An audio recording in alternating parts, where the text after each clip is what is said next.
So welcome everybody to another episode of Take Note, the place to be to make the most of your non-ordinary transcendent experiences. And today, we have with us the awesome positivity princess, Kelly Walsh, calling in from the UK. A nice early morning there. Thank you, Kelly. Just got out of bed look.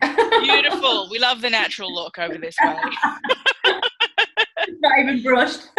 So Kelly is an author, speaker, time to shine warrior, and founder of the Positivity Power movement. And we're going to be talking about all of those amazing pieces in this conversation today. Our overall theme is we're going to cover Kelly's story really from darkness to light and into a global movement, and what are all of the components of that? How does it happen? The ups and downs of the journey along the way. So Kelly, welcome, and yes, thank you. I really look forward to diving in and learning so much more about what you do and sharing it with folks. Oh, thank you. I'm really pleased to be here. Thank you, Nicola. Great. So, well, we'll start off with, I came across your work when I interviewed Dr. Penny Sartori with the book that you guys co-authored, The Transformative Power of Near-Death Experiences. Yeah. So how about we begin there? How did that come about? How did you get involved? Okay, so I had my experience in 2009. You know, it's been termed, you know, near death, but I actually say that I had an experience, because I think many of us have an experience. I'm not really big into labels on a personal level. I just think we're having experiences, and I've had many experiences since, and I'm sure I'll have many more experiences to come. But in 2009, following years of what I now realise was trauma from childhood, I suffered from periods of very deep, dark depression, anxiety.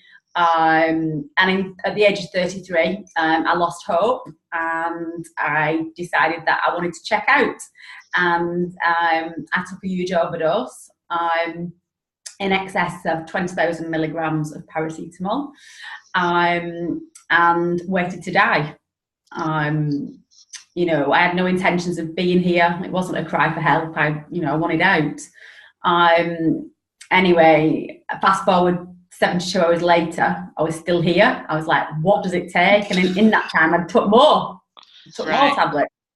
And I can't remember exactly what happened, but basically something clicked, and I ended up telling a friend. She was like, you what? So she rushed me down to the hospital. And that's where my journey began. I went into A&E, and they took the bloods, and I'll never forget the look of horror on the doctor's faces as they walked in. It was like, oh my gosh, she's really gone and done this. My liver enzymes, if I remember right, were over 10,000, when the healthy range is about 40 to 60. And they couldn't pump my stomach because it was too late. When you've had paracetamol in your body that long, the damage is already done, so you can't, essentially irreversible. Anyway, I was taken into an observation ward, and as a child I'd gone to church, so the irony was I started to get really fearful, and I was like, oh my gosh, I've done the cardinal sin, I'm going to go to hell, I'm going to burn in hell. And I never forget, I grabbed this Gideon's Bible off the side, and I was like, it was going in, and I was getting even more fearful. And then a lady appeared, never forget it, like it was yesterday. She touched me on the arm. She was a nurse, or she looked like a nurse. I don't believe she was. I think she was an angel. And she just touched me on the arm and said, when you get out of here, read the book Conversations. I'm still getting shivers now. When you get out of here, read the book Conversations with God. Very famous book by Neale Donald Walsch. But at the time, I didn't know who Neale Donald Walsch was. I'd never heard of the book. You're not related by any chance, are you? Oh, I know. I get asked that so many times. And the irony is this, my soulmate, who I've met since the experience, is called Neil. So between us, we are Neil. Good. Yeah, how bizarre. And but that didn't do anything to calm me down. I was obviously in a very fearful state. And then I actually asked to see, the irony was, I asked to see the on-site minister, because I was going to hell, and he came and he prayed over me, and he gave me, I never forget, this carved wooden, I don't know where it's gone, but it's about this big. It was a carved wooden cross, and it was like I held on to it. It's like my protection. And that evening I had my experience. I had some form of experience. It was dark. I was in a very fearful state, and I was holding on to my cross. And my eyes were shut. And I just got this sensation. I can only describe it as a sensation, as if there were beings around me. Although I couldn't see them, I could sense them. And it was as if they were there to calm me down. I was in such a fearful state. It was as if they were going, shh, to try and calm me. And on reflection, I feel they were there to support me with what I was about to experience. And then all of a sudden I started to travel. But it was like the speed of light. It was like I was traveling at supersonic speed, and I was holding on to my cross, and I was like, whoa. And it was like this journey. And as I was traveling, it was like I had this movie in my life, like a download, but it wasn't any particular order. I don't remember it being. It was just like just complete download.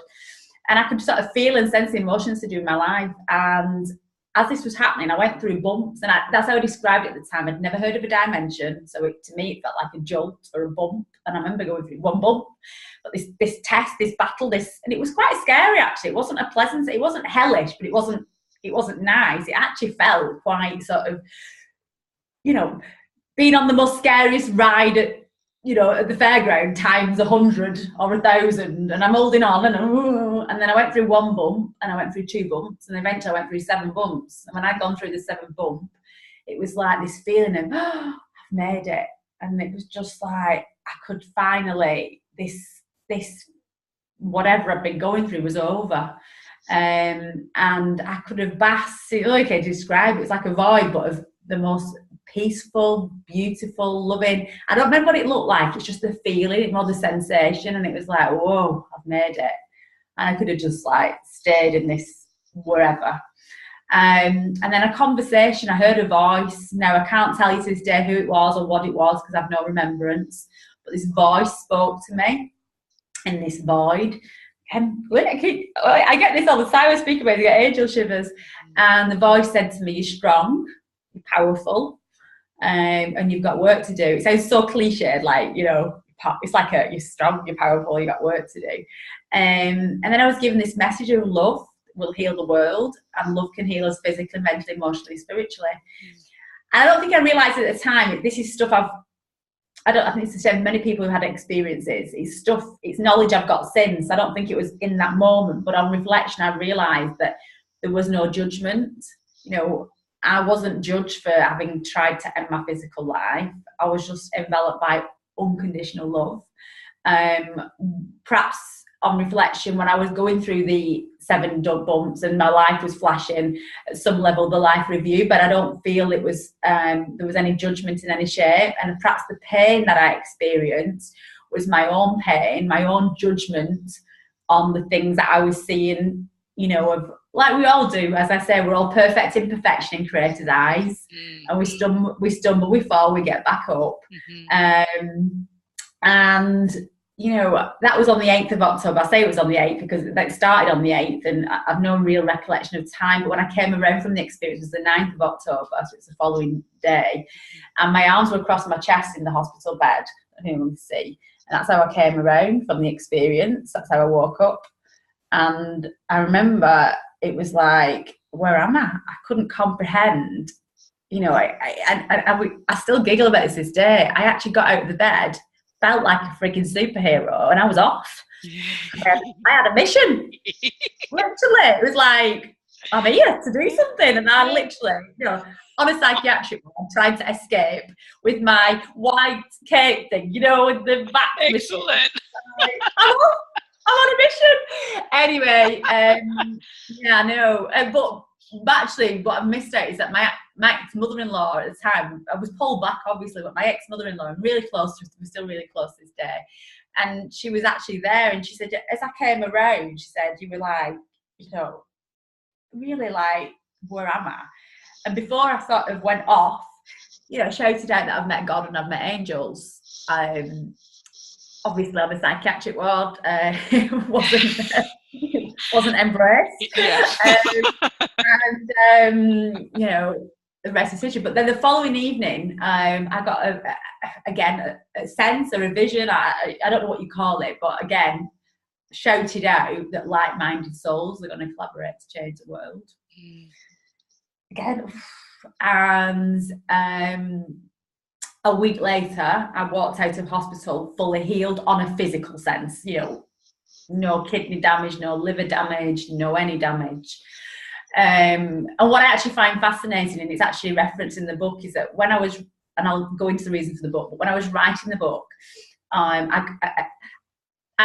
I reckon it probably is spirit, but I'm not aware of spirit in that way. But I class what something will pop in my head and I'll act upon it. And it popped into my head to contact the lady, one of the girls who was in the hospital at the same time as me. And we found each other on social media. And I reached out to her and I said, listen, this might sound like a really bizarre question, but I had an experience in hospital and I don't know if you remember anything, but if you do, and if you don't, that's fine, but if you do. And she said, she came back and she was like, yeah, I remember, it was so full of love. It's like you had got a message from God to deliver. I was like, whoa. You were talking about us all being one, being connected. She said, you were then talking about eradicating negativity off the planet for children and this and that. And I'm thinking, and this blew my head, Nicola, because this is all the work that I'm now, all the stuff that I'm working towards. You know, I knew about the one getting, you know, we're all connected. I wasn't surprised about that.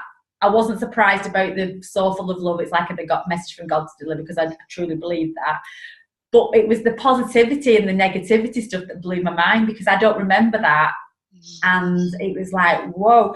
I'm thinking, did God give me a business plan when I was up there? How convenient. Convenient. She could have made it a bit easier along the journey, but yeah. And yeah, so that was the beginning, but that was the real beginning. And you know, it's not been, you know, all glitter and wonderfulness. I mean, for 2 years, when I came out of hospital, I then suppressed the experience. I didn't speak about it, which again, I believe is quite common. Yeah. And I really just pushed it down. But that's really the things that have happened since, because it's like as if spirit was like, no, this is your path. We'll keep doing things for you to remember. And yeah, so that's real, and really what was deep down in my soul that never left me, never, and never does to this day, is like-minded souls will collaborate to change the world. And that was the bit that no matter how much I tried to push it down, it comes back up. And then as I say, I started to have lots of spiritual experiences that, yeah, hence I am here today doing the work that I do. I'm curious, Kelly, what was the one, like if there was one or a series of experiences that from that time of when you suppressed the journey, you know, like didn't really want to talk about it and confront it, I guess, in some ways. What was it? What was the catalyst then? There's three actually that really stand out, and they've come at different stages. So the first one is 2 years after the experience, I found myself, like many people, searching. And I ended up going to a Pentecostal church, big church, where I got invited out of the blue, but nothing's out of the blue. So I got invited to Pentecostal church, and as I turned up, I was meted at the door by a group of ladies saying, oh, do you believe in God? Blah, blah, blah. And I said, yes, I do. I said, but not necessarily in the way that you believe in God. And anyway, I went into, but at the time I realised that my spiritual side wasn't healed. I wasn't strong enough to stand in my own truth. And I ended up going into this church. It was beautiful and it was happy and clappy and singing and dancing, but there was a lot of stuff that was said that was like, so like, for example, you know, about homosexuality as an example. And my soul was going, whoa, it wasn't quite, but I still wasn't strong enough to stand in it. And at the end of the service, I felt like, you know, you see it on these American shows, it was like something, a thunderbolt went through me. That's the only way I can describe it. And I'm in this church and I'm like, and I'm crying. I'm like, whoa, crying away. So I ended up around this environment for about 3 months. Beautiful people, don't get me wrong, beautiful. But in many ways, being indoctrinated through a lot of fear stuff as well. And in this service, I ended up speaking, not bizarrely, they said it was tongues. We were in prayer sessions and I've got this voice coming through me. I've had the voice since, and I you know, they call it tongues. I just believe it's a really old language from the beginning of time that's trying to come through me. And I'm not fully sort of worked it all out yet, but I'm sure it's coming. And basically, I ended up going, full enough, on a healing course while I was around this church environment, EFT, Emotional Freedom Technique. And I got told it was the work of the devil. This is a healing treatment that, doesn't require medication, as we know, releases energy blockages. And I end up, you'll laugh at this, I laugh at it now. I ended up on this course and I really let this get in my head because I was very vulnerable at the time. I ended up coming off the course in tears, completely in this like flux. And it took about 3 or 4 months, but eventually I moved away from the environment. And don't get me wrong, now I can go to any church, Buddhist centre, I can go anywhere because I can sit in the garden and have that connection. And it doesn't matter what's said now because I'm healed. I feel I'm healed in my spiritual side. I'm strong enough to stand in what my truth is today. My truth may change tomorrow. I always say that. What I feel now isn't necessarily what I feel tomorrow and the day after and the day after. But as we know, that's part of the journey and transformation. So that's that was the second pivotal point. The third one was I ended up going for past life regression. And I went to see this lady and she was lovely. She said, Luke, sometimes I channel when I'm doing past life regression. So I said, okay. So she did what she did. And literally all that happened was everything went purple. And I started to see this looked like a golden smoke, like a smoke ring being blown, like a love heart, over and over. And I started to cry. And it wasn't upset, it was tears of joy. And she said, she brought me out and I was really disappointed because I thought, I didn't go into past lives, what's going on? And she said, Kelly, she said, while she was doing what you was doing, she said, I drew this crown. She said, does this mean anything to you? And I swear, Nicola, it was an identical crown to the one I'd had the design of the logo. And I was like, yeah, that does mean something to me. And she said, does the colour purple and gold mean anything to you? And I said, yeah. I said, it didn't prior to my experience, but yeah, it keeps cropping up. And she said, right. She said, well, the reason I feel you've not regressed, she said, is because this incarnation is so important that it's like you don't need to know. It's like the saying, this is what she felt, that this is. And I thought, at the time, I weren't really lovely lady, but I thought, oh, it's been a waste of £100 or whatever it was. And anyway, she ended up saying to me, I'm going to try and I'll try and connect you to your guide or whatever. So I said, okay.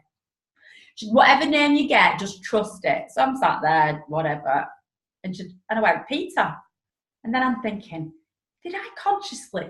It just didn't. A guy called Peter. It just didn't sound right, did it? I'm like, Peter. She went, no, trust it, blah, blah, blah. So I remember driving home thinking, oh, like I said, what a waste of money. And anyway, that evening, this lady texted me. And she said, Kelly, I've been channeled. She said, to tell you, you need to look up Peter the Rock, Jesus' disciple. And I said, you are? And I'm thinking, I'm sure she's just like trying to make me feel better because nothing happened. And she said, please look up Peter the Rock, Jesus' disciples. I'm like, right, okay, will do. But then, again, next day, I ended up meeting a lady who'd become like a bit of a mentor in my life. And she said, oh, what have you been up to? And I told her about what had happened the day before. And she just went, oh my gosh. She went, I knew this book was meant for you. And I'm like, what? And she hands me a book called 13 Keys to Christ Consciousness by a guy called, you know the book? No, I don't. Padma Ayam Prakasha. And there's an actual, I'm getting it again. There's a chapter in there, Peter the Rock. And it's talking about, and I've referenced it in the book, and it's talking about a Christ-centered civilization being built on a simple love heart. One that something about, I've got it, I could find you the exact words of the book. Do you know what? I will actually, because it only takes me 2 seconds. And it's just was like, whoa, you know, sometimes I think you can't make this shit up. It's like that, isn't it? Your life is like, it's like bonkers. Here we go. Right. So here we go. So this is the exact what the words say. A passage in the chapter that talks about a Christ-orientated civilization built on a simple heart that recognises love, does its best and lives a good life, yet struggles and has its flaws. I smiled as I read those words. They reminded me of myself, and I now understood why Peter was the perfect guide, not only for me, but no doubt for many others on the planet. He had his weaknesses, like we all do, but God can see beyond any of our flaws to what truly lies inside all our hearts and souls. So that was the second pivotal point. So perfect. I mean, you know, as I say, you can't this stuff, and then there's been so many, but one of the final ones, which again, this one blows my head, blows my head, is well, it's two actually. So Coco, I feel like I'm talking and you're not. I'm just that's great. I could talk forever. It's because I'm so passionate. I get so passionate about it. Yeah. And then my dad transitioned in 2015. Without going into all the story, he actually chose to check out himself. 3 months prior to my dad's transition, I suffered PTSD flashbacks to suppressed childhood trauma. Not around dad. Dad, I've since discovered, was aware of things and blah, blah, blah, and very, very sensitive soul like myself, held things. And in 2015, he hung himself, which, you know, it's been horrendous, but I'm very blessed because of what I know, which I find quite profound, that I've experienced suicide and what I went to, so I know exactly where dad is. He's channeled through. He said he now understands all the things I used to talk about, and he's had his life review, blah, blah, blah. But after dad transitioned, I've been asking for a puppy for so long, and eventually my partner said, okay, we'll get you one. So surprised she's not made an appearance. So I went and picked this, and all these dogs, and picked this dog, Coco. When we went back together, because we were going away for a couple of nights, I went back to pick her up. And when we got a birth certificate, I was like, oh my gosh, she was born on the 9th of October, the anniversary of my near-death experience. I was like, okay, she's been sent from the heavens to help me with my healing. And I'd actually sort of given up work on the book because I'd started it with Penny in 2015, or the proposal, but then everything had happened and it all got put on hold.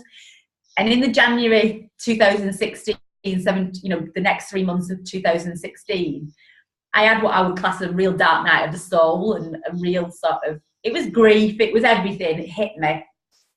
And I was literally on my hands and knees saying to Creator, I don't like you anymore. I'm not doing this work for you. Why have you done this to me?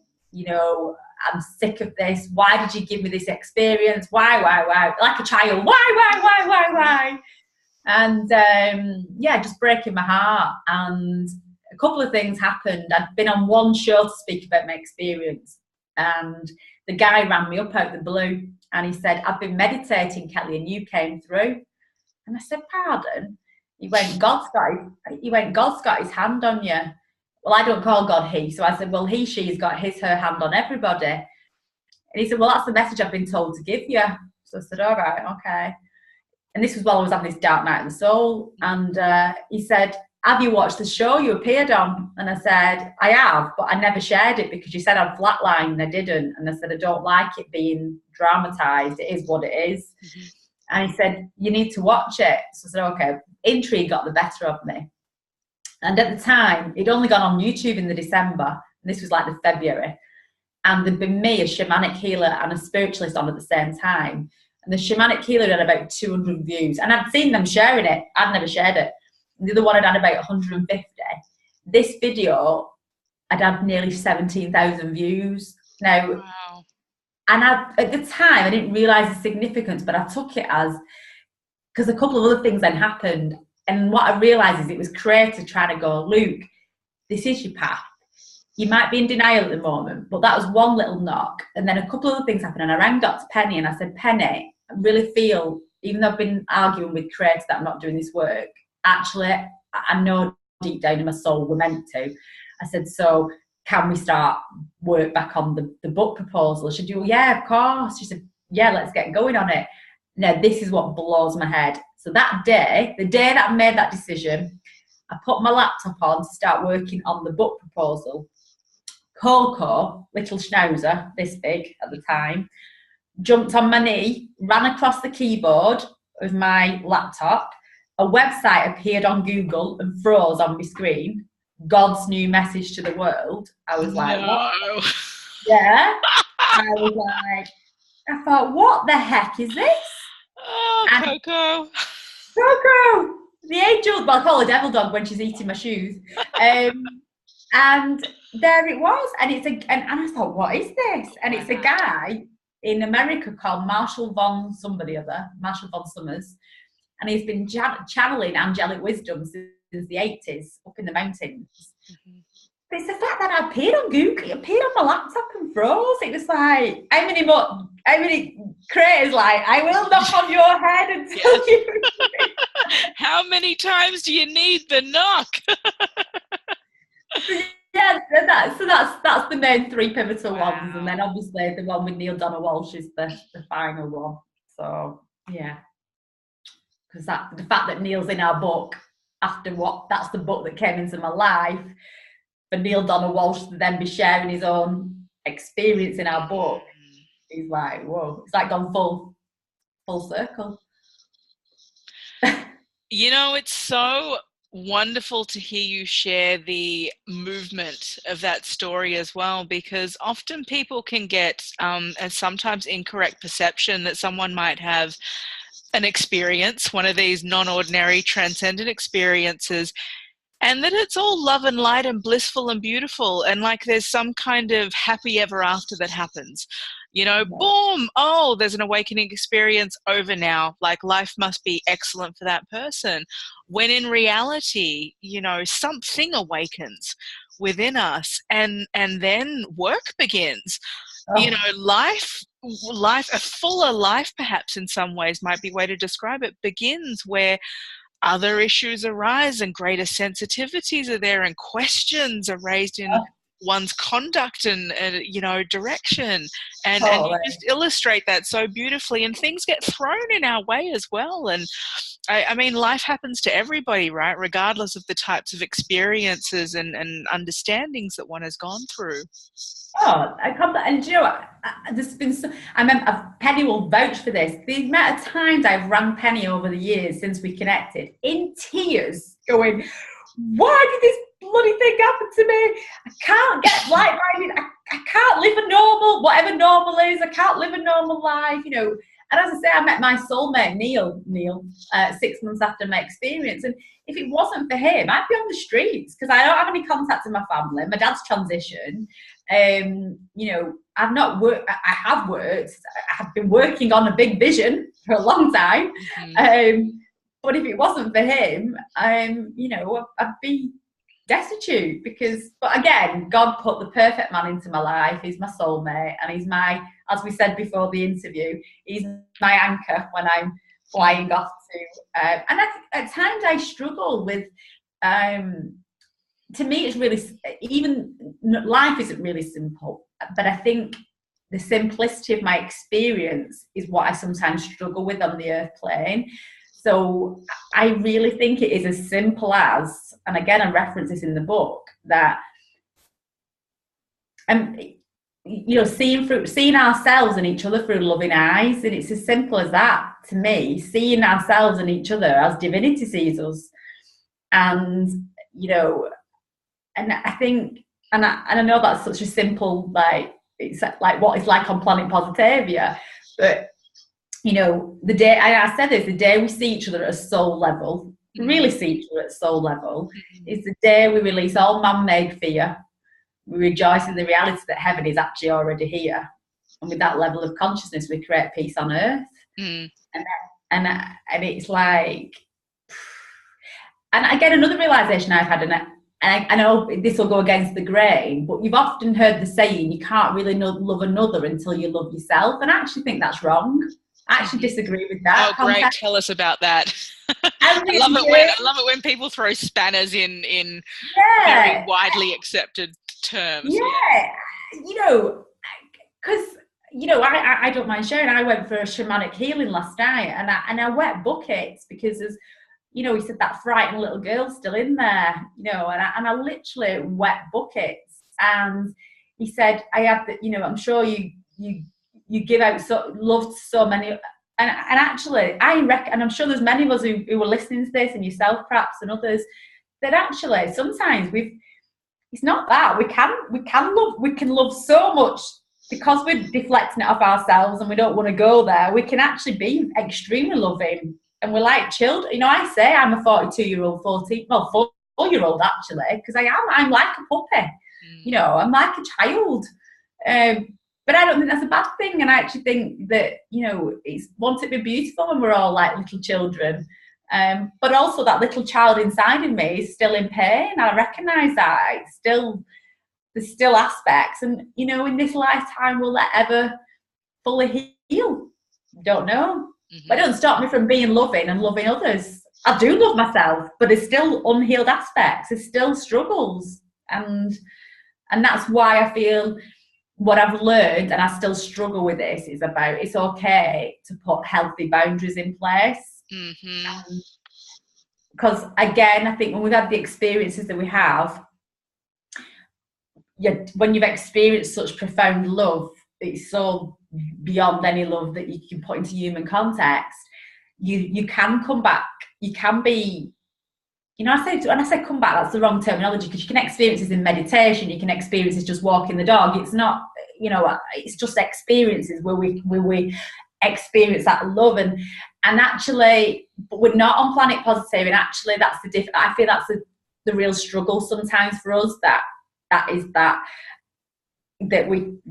it's learning to go, okay, I can love from a distance. Like, you can put a boundary in place if ultimately, I truly believe all behaviour is in pain, it's in fear, and there will come a day. I never forget Lady Diana's channeled words, and she said, the way we change the world, we have to learn to love everyone and everything, even the darkness as it exists in us all. And I love that. I love that. Yeah, so... Yeah, that spectrum is really, you know, the spectrum of humanness and what we are capable of experiencing, and how we can reconcile that. So for those people who have experienced that full-blown love that you speak of, that doesn't even have words, right? And also have to live a human earthly experience, knowing that that is attainable, and it's possible to be in that that frequency and experience as well, right? Because it's already happened. You know, I think of, as you were talking then, I recall when the movie Avatar came out, and there was so much excitement about it. People loved it. They went out and saw it. And in that movie, they say to each other as a greeting, "I see you." You know, and it really comes from that place of, I see you, like that soul level, I see you. And interestingly, suicide rates in several parts of the world spiked after the movie came out. And so there was commentary about, when we are exposed to something that is almost ideal, like, you know, because in that movie there was an ideal world that was constructed and destroyed within it. And so people in a movie, of course, you enter a liminal state and you get to be in part of the movie, you enjoy the experience and come out of that. And in a way, that movie, like many can do, you come out into reality again after having felt something and connected with something. And even just as simple as that true greeting of, I see you, and knowing that someone really does. And to then have to walk out into your everyday life where maybe you don't have that level of connection with another human being at all, or you long for it and yearn for it. And so to reconcile knowing you can have these experiences and yet not making it part of your day-to-day reality, or struggling to make it a part of your reality, it's hard. It is hard. And it's funny, I had a neurology report done the other week, and he said, you're a bit of a loner. And I thought, I'm not alone. But actually, when I actually thought about it, I thought, I understand what he means. I'm a real people's person, but actually at times I feel so lonely, because it's like, it's as if you just, because you struggle, as you said, that realization of, oh, it's not really how the world, although you yearn for that and you know that it's possible that the world will get to that stage where I see you. Right. But yeah, so totally. And you know, it's funny you touch on suicide because I'm really passionate and I don't know where it's going to lead, and it's a real fine balance. Obviously, with myself, I experienced what I did, and then my dad transitioning that way.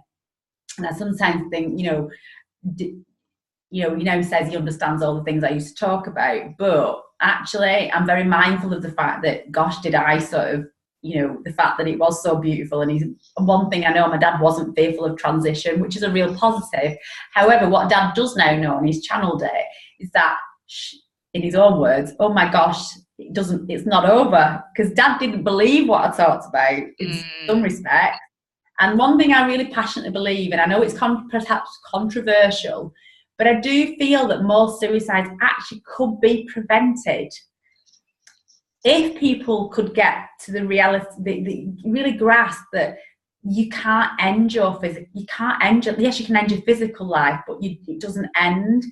And I was in a very, I don't mind sharing, I was in a really dark place beginning of this year. And I didn't know what the heck was going on. And actually, I ended up taking myself down to hospital in the end, because I was in this real bizarre state. And I ended up, Spirit intervened, as they often do. And I actually believe I experienced this to speak about it. I've actually spoke to Katie Mottram about it. So I took myself down to A&E. I rang up crisis service because I was in such a bad place. I wasn't sleeping. I was hearing. I was in a heightened state. Voices. It was horrific.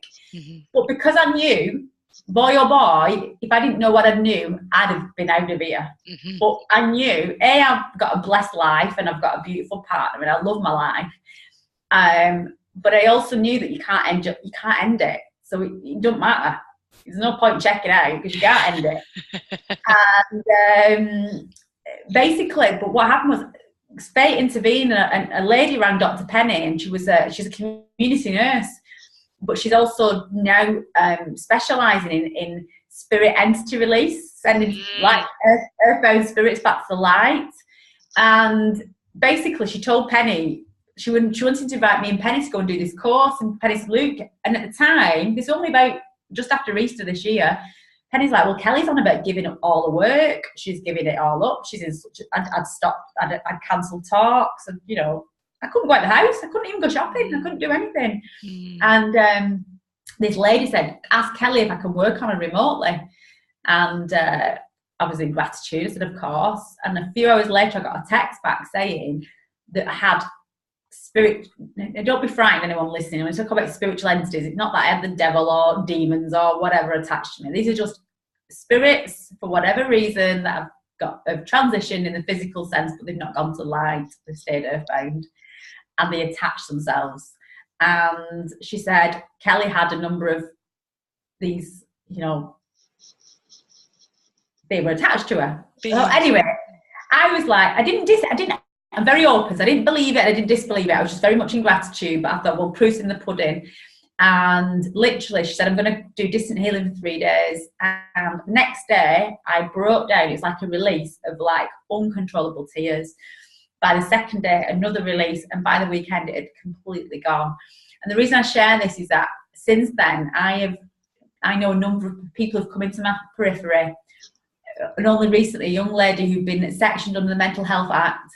And, you know, the family member contacted me. I said, do you know anyone? I said, I do. The lady did the work on her, and within 2 days, all the paranoia had gone. This lady was out of hospital. The difficulty is there's not the support, because she's not obviously got, I guess, the awareness I've got because of experience that I've had. Then the difficulty comes because there's not that support network behind. But it just made me think how many people, again, I know it's not for everyone, and I have shared this on video, but, you know, and for some people, medication is the route, and that's okay. And we've all got to find our own path. But actually, I think where I was, and so again, it's like there's more to this world than, and the reason I feel I experienced that was because although I talk about suicide, I also think I'm meant to talk about, I'm sort of not shied away, but I'm not talking about mental health, but I actually believe we should turn it on its head and talk about working towards healthy, happy minds, bodies and souls, because I don't think... Yeah. Mm-hmm. Yeah. Because I don't think, because to be stuck with that, and for some people I know, that's why I don't like labels in any shape or form, because I've been there, we can attach ourselves to it, and and then for some people that's okay, and that suits them, and that's fine. But if anyone's listening again, please look into spiritual releasement, because it's real. I've experienced it. Yeah. I mean, we live in such an amazing time where different understandings and different ways are available to us, and different methods. So I think that's really important to point out. At the same time, discernment is really key. To particularly when we're in a vulnerable state and way of being, and the boundaries are getting thin on the spiritual, the mental, the physical, all of those layers. To, as you say, stay grounded, stay put, find that anchor in some way, even if for a point in time it's an external person, that can be those anchors as those shifts take place. And I think it's marvelous that really we can have these conversations now where complementary and alternate paths are opening, where people can simply explore and say, I'm having a profound experience. I don't know what's going on. I'd love some information and help. What's available to me, and if we had this cartography one day of here you can go, and why don't you try this out or that, and of course, some regulation might be needed, or it's hard to regulate things like that. And again, that's why discernment has to come in. Totally, definitely. But then being able to explore these things without fear of condemnation and what people think. And bizarre, me being me, I went back to my doctors because obviously at the time I'd gone to the doctors because, the usual, just take a pill, which didn't feel right. And I ended up going back to tell the doctor about what I'd done. And he just looked at me, he's like, oh, right, okay. And I was like, well, I just felt I needed to share with you that, I'm right there with you in terms of the physical, mental and spiritual health altogether. Recently I've been, sitting and spending time, and it came in a dream the other day too, the symbol of medicine. And with some say the caduceus, the two snakes, is the incorrect one and should actually be the single snake. But what came in the vision was the two with the wings. And it speaks to the holistic nature of that health model. It is, and health and well-being of all of those. So are we, what would the world look like if we shifted that a bit and we started from that place? Right, that's where we want to be. It's health and wellness on all of those levels. So what's in the way of that, And now if we address it like that, could we be functioning differently? Could we be treating people going through these experiences differently? And I think you're right, Nicola. He's having that person or people say it's okay. Yeah. Because, if I look back to when I had my PTSD flashbacks 3 years ago, and that's one thing I didn't share, which if I've got time, I'll mention. I had a profound, in fact, how did I forget that? You talked about the pivotal moments in your journey. When I had the PTSD flashbacks, it was horrific. I've never experienced fear like it. And it ended up in a 24-hour psychosis episode. And ironically, I ended up back at the same hospital where I'd had my experience, which I'm not from that town, which is quite bizarre. Mm-hmm. And I ended up in a ward, and there was another girl on the ward called Kelly who tried to take who'd done an overdose. So only me and her. It was like, whoa. But I ended up grabbing my partner, who was a crucifix around his neck, and this blows my head as well. I ended up grabbing his crucifix. Sounds dreadful, this, doesn't it? And yanking it off. And it was my protection. And I ended up jumping out of bed. I can't sing at all. And again, I've referenced this. And how blessed was I really when I think about it? I ended up singing on this ward for 5 hours in this beautiful voice that didn't belong to me, about Jesus and archangels and ridding the darkness off the planet and doing the work that we agreed to do. I mean, where this come from, I've no idea. And in the end, I got a section because I was singing for 5 hours. There were no way I was stopping.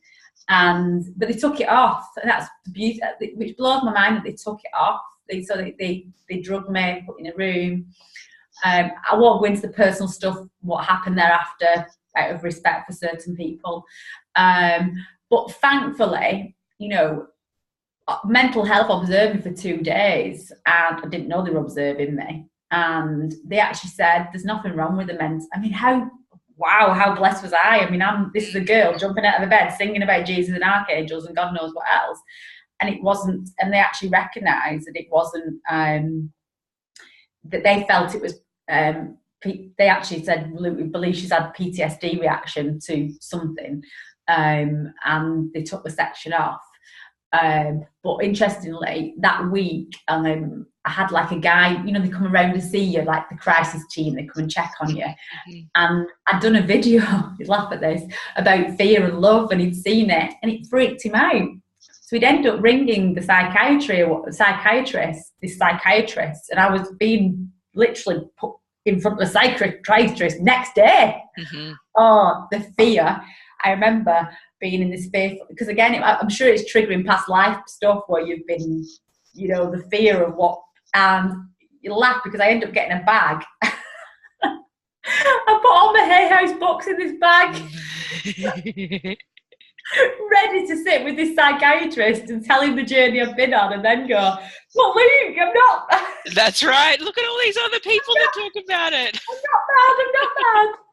And again, very blessed. 2 hours with this amazing psychiatrist. And at the end of it, he said, you don't need psychiatry. There's nothing, you know, again, we perhaps feel on the PTSD, you'll need some support. But again, fortunately, I took my own path. For me, I ended up taking my own path because shamanic and spirit, you know, is what feels right for my soul, and, you know, and everyone's different. So, Kelly, what would you say to family members and mental health workers who are confronted by someone who, for example, I mean, might not necessarily be singing for 5 hours about all the things you were singing about, but you know what I mean, who are confronted by someone having an experience that's hot and live and happening? Yeah. I would say don't be fearful of it. That's one thing. Allow them. Obviously, as long as they're not in danger to themselves or anybody else. And just be loving and compassionate and give them that space. And if you can, this is a big, I know this is, I mean, to me, what's needed, I believe, is people within the system who, like myself, like yourself, and many others, who can be there as a support for this person, because it's very difficult. And I'm a big believer in this. You know, there's a lot of text, and I don't mean this disrespectfully in any shape or form, but I do believe you've got textbook studies and you've got people who've been through something, and you know, and I think it needs to be a combination of perhaps the people who've done the degrees and blah blah, but also the people, grassroots people like you, like me, like others who've been there, worn the t-shirt and come out the other side. And I think it needs to be a combination of the two. I actually feel, you know, I've been very blessed and supported throughout my journey, but it can be more damaging. I truly believe, my heart bleeds for those potentially who are not meeting with love and compassion, which I was. I've got other friends, I've got other people who feature in the book actually who weren't met with love and compassion. One lady in particular, she, very similar to myself, experienced that she'd met love and she'd met God and she'd met angels. She was then sectioned under the Mental Health Act in America. And this was only 14 years ago, it's not that long. Diagnosed with bipolar, put on a concoction of drugs. Unfortunately for her, she was a nurse, so she had the awareness, and she eventually told lies just to get herself. She said, I realised I had to shut up about God and angels. I had to just play the game, per se. Yep. Until she was out, and then she detoxed herself because she knew she wasn't. I know this is controversial again, but I have to say, I don't believe anyone's got any of these things. I don't. because I've been diagnosed in the past with bipolar and this and that, and actually my belief is that we're all whole. We just got to rediscover that. And I do believe that,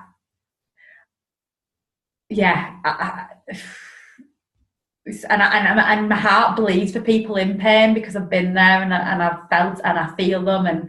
But I just, anyone who watches this, to just hold on, because through the darkness is the sunshine, and through that the sun does shine so brightly. You just got to hold on to that journey. And I always say, through all the pain is the love, and channel that pain into positivity, because it will come. It will. I'm living proof of it. So let's go there. Planet Positivity. How do I say it? Planet Positivia. Positivity Princess. Planet So introduce us to Positivity Princess and this planet she inhabits. Right. Okay. So, well, basically, my big passion is children. I really want to raise. I've got a huge vision to raise, not millions, it's huge, it's like off the scale, global brand for children, but it's the first brand of its kind, where the money from it is profits for a purpose. So it's actually to then reinvest that money into building love and positivity centres for children, educating, watering, feeding, blah blah. So Positivia is essentially where I went. So Positivity Princess comes from a planet seven galaxies away. Seven, because I went through 7 dimensions. So she comes from a planet 7 galaxies away, and on this planet, it's a beautiful planet, and the Positivians live side by side as equals. It's utopia, you know. It's beautiful. They see each other, and it's just, there's different cultures and creeds and this and that, but there's still one, and they still live side by side in peace and harmony. And they've been watching Planet Earth on their energy monitors, and they've seen a decline in compassion and hate, and an increase in hatred, and actually the adults have lost the plot and they've all gone to sleep. And but what Planet Earth doesn't realise is they've been infiltrated by Planet Negativia, 7 galaxies the opposite direction. And that's real by emphasis. Great galactic battle taking place. Right here in this little blue gem in the middle. And that's ruled by Empress Greedor, Evil Igor, and the Negas and the Energy Vampires. And again, it's really funny, because I've been writing all this for a few years, and and I've just sent it off to I've just sent off the film treatment to a company. So and but it's all been inspired by the experience. But what's really fascinating, which I absolutely love, actually, Positivity Princess isn't going to be me. And by the way, we're all we can be princess if we're female, male, doesn't matter. I'm not like, it's not the male and female. Some guys are princesses, some women are princes, it's fine. It's just what I experience in creators' eyes. But the princess is actually going to be based on a young lady called Georgia Louise Murray. She transitioned home 6 years ago. And boy, oh boy, does she impart her wisdom from Planet Positivia. And her lovely father has set up an organisation called Georgia's Children of the World in her memory. Me and Steve work closely together. He's working more from a fundraising perspective. I've got to believe that charity on its own isn't sustainable. If it was, we wouldn't have the world. We wouldn't have children starving. We wouldn't have children without water, without food, education. I'm going the opposite way of like, global brand, you know, mission, film, TV, you name it, with a view that it's, as I said, raising all this money through the brand. But what's happened recently just blown my mind. Oh my gosh. So just about 3 weeks ago, a lady friend requested me on Facebook, and she was just her and a little boy, and a little boy with Down syndrome, and I just accepted, and I didn't even look into it. I just sent her a message, literally like that, and I just put, lovely to connect. Oh, is that your little boy? He looks like an angel. She messaged me back and she said, yes, Kelly, that's Jaden. Jaden was born with autism, Down syndrome, and special needs, which I prefer to call his special abilities, which I love that. And she said, but he went home in 2012, so home to heaven. So I said, okay. She says, but since then, my awakening has begun. and he communicates regularly from heaven. And I just got this, what I call my downloads I get, and I was like, oh my gosh, everything I've been writing, it's not just Georgia that's the main character. All the characters on Planet Positavia are going to be based on children who transitioned. So I messaged her and I said, listen, would you consider Jaden being a character on Planet Positavia? And she messaged me back, and this blew my head. She went, Kelly, you don't believe how relevant that is. A, you wanted us to connect. I was like, really? B, she said, I want to invite you into a private group called Jaden Speaks. And basically, she adds me into this group where Jaden does speak from Planet Positavia and imparts his knowledge and his wisdom. And then what blew my head even more was she's then in this group, this lady called Eliza Meadows, whose son, Eric, went home in 2009. And I only discovered this because I don't like to say commits, because you don't commit, it's not a crime. He checked out in 2009 on the same day, exactly the same day that I had my experience, the same year, the same week. And they're together, working together in Planet Positavia. So in the next few weeks, which is magical, there's a lady, she's going to, a very gifted medium, and we're going to have an online session, and we're going to see, we're going to get Georgia. Well, we can't say we're going to get Georgia. We've got to trust that Georgia will come through. Georgia, Jaden, Eric, a boy called Gareth, and which other children want to come through. And we're going to actually develop the script even further with the children on Planet Positavia. Wow.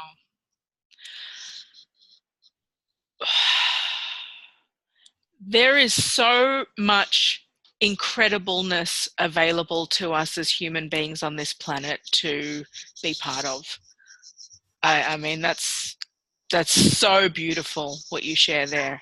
Yeah, I can see you. I really, and I'm genuinely pleased. And it's not because you've interviewed me. I felt it the minute we spoke, and I looked at you in your lovely chair, and you described it, and I was like, oh, I think you're going to be a character on Planet Earth. Oh, yeah.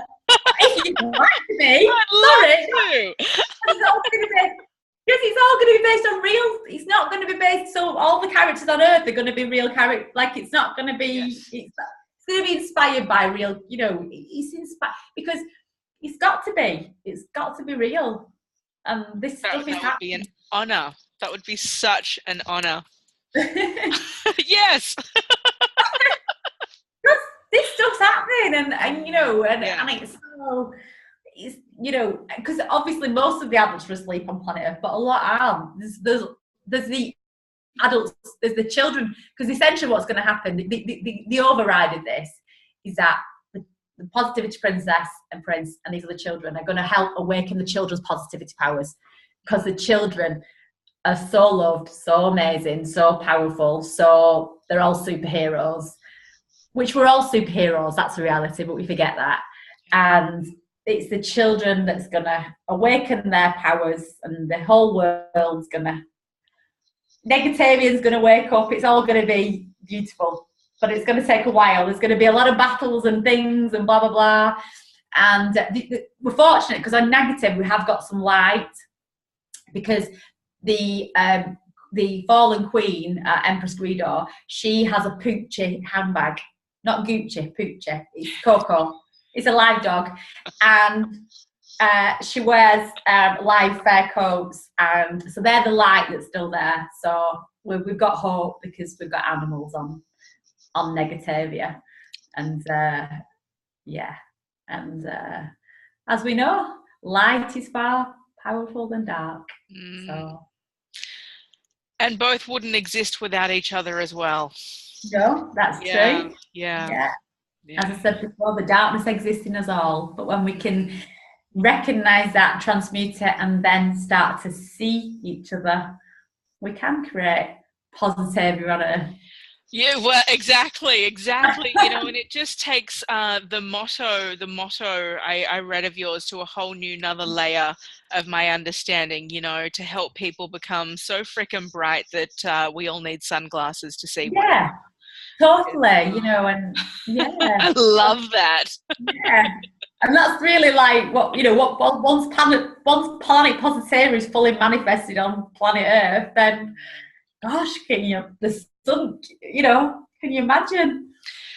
Kelly, how can people connect with you? How can they get involved? There are numerous organizations. I mean, you've got so many hats going on and things. So, I mean, we'll put the links in, attached to this video where people can click. But what is the best way if people are feeling enlivened as if they've made it this far into the conversation and are feeling something very strong and powerful and connected, how do they reach you? What can they do?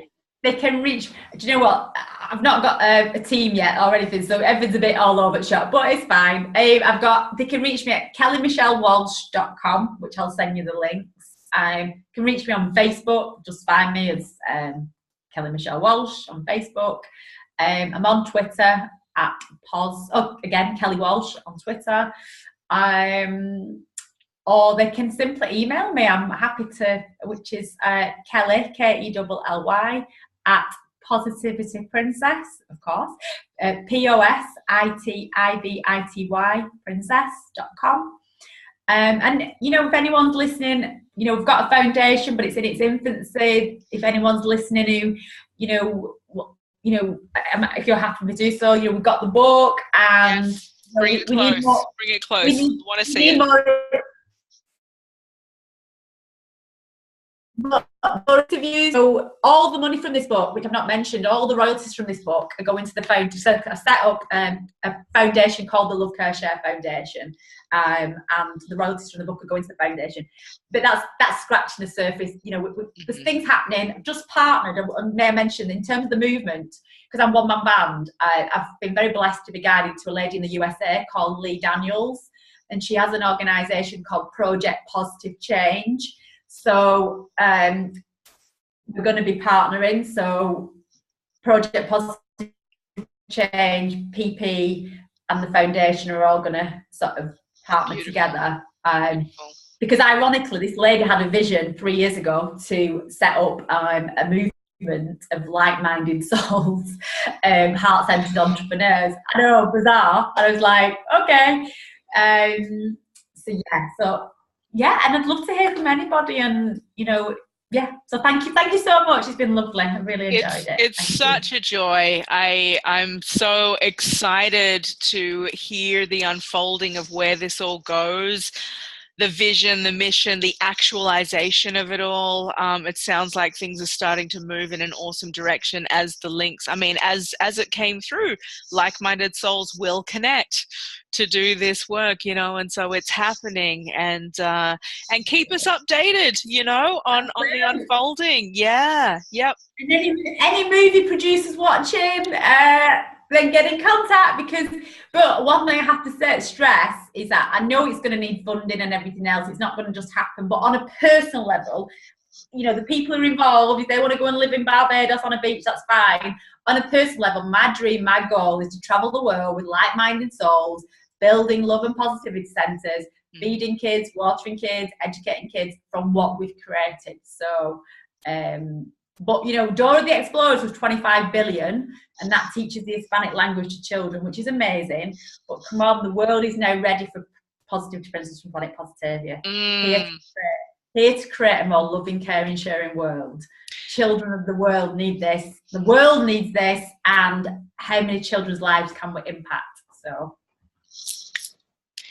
Kelly Walsh, Positivity Princess, Planet Positivia, and all of those that are on Planet Positavia and here helping bring this forth and through. Thank you. What an amazing conversation, and we will stay connected. We will, definitely. Thank you so much. It's been lovely.